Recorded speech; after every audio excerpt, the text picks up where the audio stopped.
everyone, it's author Sandra Wilson, and this is another edition of the Creative Writer's Toolbox. These videos are meant just as suggestions in what you could keep on a shelf to inspire storytelling skills in your kids. So it could be some games or some books that we've talked about before, just some different ideas. Before there was a video on postcards. You can see all the videos on my YouTube channel, The Kindness Kangaroo Library, and the postcard one talks about referring to pictures and things like that. And so this one is fairly similar, but whereas the postcards kind of give you a little bit of more of a setting based, this one can be more character based or situation based, and that's magazines. So magazines aren't as popular as they used to be, but you can still find them around. You can find them in the grocery store. Maybe there's one of interest that you pick up. Maybe grandma has a couple that she's been getting. Maybe you get catalogs in the mail. All those kinds of things are great references for pictures and story ideas and inspirations. So I encourage you to keep a few magazines on hand. Have permission that you know they don't have to be returned, and you can cut them up or something like that. And also you can have them there just to inspire a writing lesson. So here's some ideas. So this one is a little history magazine for kids, and you could just get kids to flip through and see what might inspire something for a story. So here, for example, is a picture of two statues that look like they're in conversation. Now, it doesn't require reading the articles or anything like that. You're just looking for inspiration by using the pictures. So here's a dialogue exercise, because what would these two statues be talking about? And then you go ahead and you create something like that. A story or something like that. And you can find characters. So this one is a catalog about books. The front has a little girl reading a book. So here's a perfect character sketch. Here's a child reading a book. A great way to describe what do they look like, how do they feel, what are they reading, all those kind of things. It's a way to develop characters. Now you can keep files of these things, so you can have settings, characters, situations, dialogues, and things like that, and keep folders with pictures in, so if you cut them out and keep them in. And then when you're looking for story ideas, you've got folders to look through.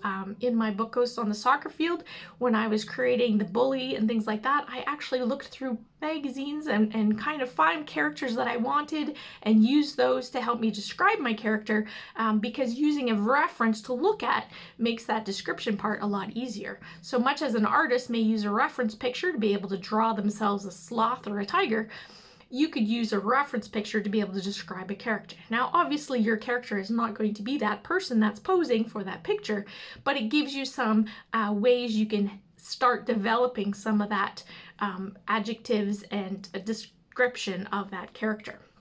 It could be different animals. So there's wildlife magazines are a great way to learn about maybe animals that aren't often talked about, and so you can create a unique character, or maybe even a story mode. So here's some turtles, and they're off to the sea. They've just been born. So what a great story idea. Let's write about a turtle that just came out of its shell and is on its way to the ocean, and what kind of journey and adventure would that be? So again, great story ideas. It could even be, this one is courses that are for sale, and these are like university courses, so it's not something a kid would want to look through, but it might give them some ideas. If you look at some of the courses and topics, it does list what it's about. So this one is a meteorology course, obviously nothing everybody's going to want to study, especially kids, but it talks about mountain influences on the atmosphere, for example. So here's a conflict: the mountain and the storms that create a mountain. So there's a conflict. Let's create a story about a mountain. So it's not so much the content as it is. So it's not about the courses, it's not about the books for sale, it's not about the lifestyle of this animal.